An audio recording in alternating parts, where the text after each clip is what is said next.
We're modeled after Sudbury Valley School. Sudbury Valley School has been around for about 35 years. Sudbury Valley, what kind of school is it? Well, it's a democratically run, ungraded private school. A democratic school is first and foremost a place where a child doesn't have to feel threatened, feel comfortable and adequate and free. Democratic school has, in my view, a very broad spectrum. Democracy at various levels, and right from deciding whether you want to attend a class to deciding who is going to teach you, whether you're going to learn anything, and whether all the decisions of your life you make, that's also democracy, or just some you make, it's democracy. And there are various schools which practice this democracy at various levels. There are a number of schools in the United States and around the world that are modeled after Sudbury Valley School.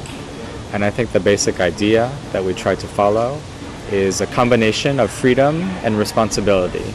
I've done a lot of reading about education and a lot about alternative kinds of schools.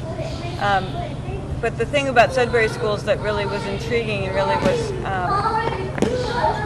that I liked a lot, I think, was the fact that I think compared with other kinds of democratic schools and alternative schools, that Sudbury Schools seemed very kind of precise and orderly and organized, and not and had the potential to be a model that wasn't going to appeal exclusively to old hippies. That it was going to be something that could bridge political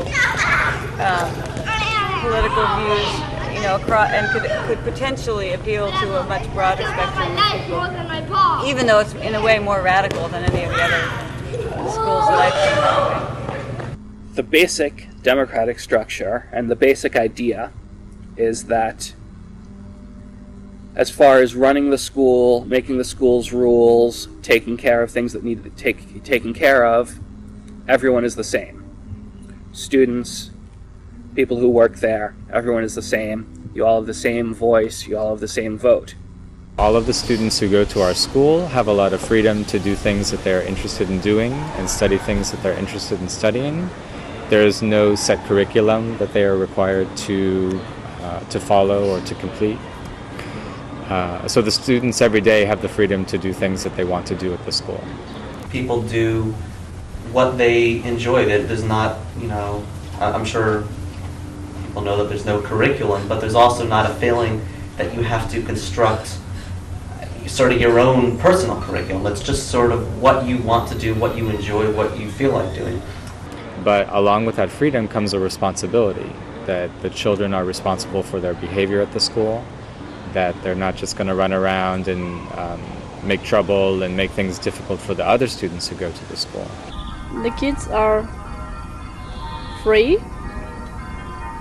and responsible. I think it's pretty much the same thing. They're free to choose their own way of living, their own learning, but they're also responsible for their own living and learning. They're not only responsible for themselves, but also for the community then, for their school. We have a law book at the school, and it contains rules that all the students and the staff members make.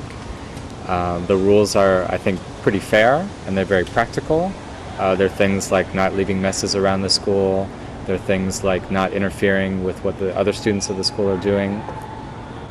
And so long as the students are responsible for what they do at the school, they can basically do things that they're interested in doing all day, every day. It sounds so easy if someone says you can do whatever you want, but there's no one there to tell you what to do, and if you don't know your own interests very well, you just sort of float on the surface. You go from one thing to the next, but you don't really get into something. You need to be able to figure out what you want to do and figure out how to do it. And that can be anything. This is a concept with which we should live with.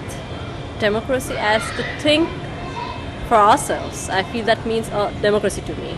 not to buy somebody's idea, not to have the freedom to do whatever. It's not democracy. To be able to have the ability to think for yourself is democracy. Because I feel in other schools we are fed, and if that feeding stops and our thinking starts, wherever you are, you can bloom.